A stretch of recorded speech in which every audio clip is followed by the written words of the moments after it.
And now a lot of what some of the communities are doing to heal the collective is they're healing the earth. And an example I can give you is 2 years ago, I don't know if you're familiar with the 13 indigenous grandmothers, but there's 13 grandmothers from all over the planet, and that's what they do. They go around healing collective, and they go around healing the earth. And so they're going to have this event in Lame Deer, Montana 2 years ago. And so I'm minding my own business, like I try to do, and try to stay aloof. And I was going home from the Safeway, and my cell phone rings, and I answered it, and it's one of the grandmas. And I'm like, whoa, what do I do now? Because she's one of the grandmas. And so it's Grandma Margaret, and I'm like, hello, yes, I don't know what to do, because she's up there in the spiritual food chain, as I call it. She's one of the 13 grandmas. And so she says, we're going to have this event, and I want you to come over there and help us. And what came out of my mouth at that point was not really smart at all. I said, well, I'm not a grandma.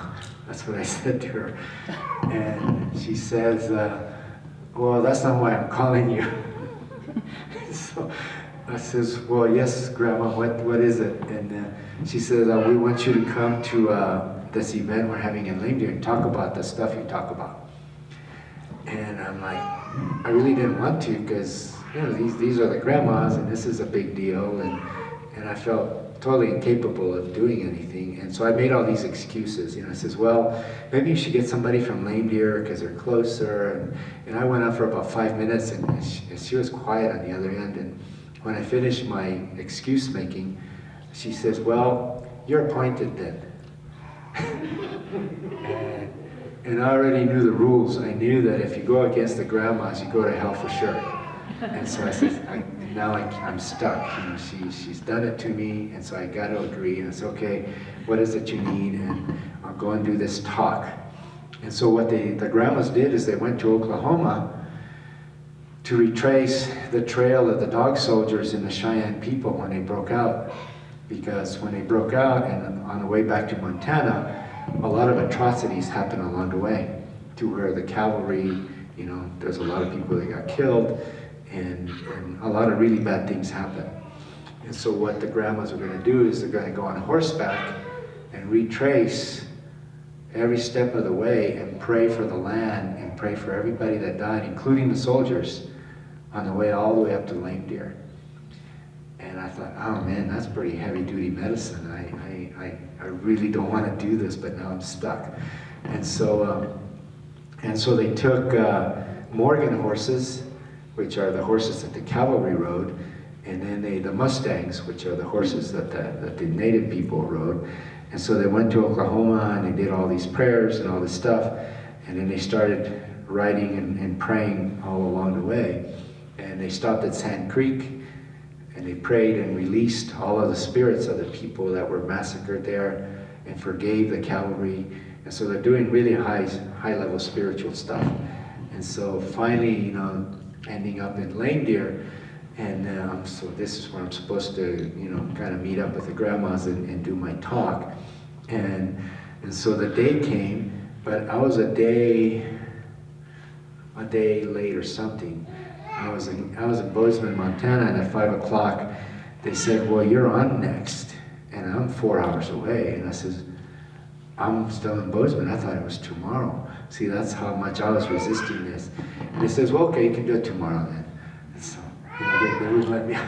And so I drive up there, and my Grandma Margaret's there, and she's all happy to see me. And so all the other grandmas are, there, and I'm sitting around a big round table. And so I do my talk and talk about some of the things we talked about today. And then I thought, well, instead of leaving tomorrow, they're having a buffalo feast, so I'll stay here for that. But I should have left then, as it turned out. Because, Sunday morning comes around, and the grandmas are doing all of these ceremonies in the middle of the arbor there, and there's like 1,000 Indians sitting in the stands, and they're doing all this stuff. I mean, really heavy-duty, scary things they're doing. And blessing the land, And so then as I'm standing there waiting for the buffalo feast, because that's all I'm waiting for, this woman approached me and she said, that woman over there wants to talk to you. And I said, well, I don't know her. And you know, here's this blonde woman with great green eyes or green blue eyes. I said, I don't know who that is.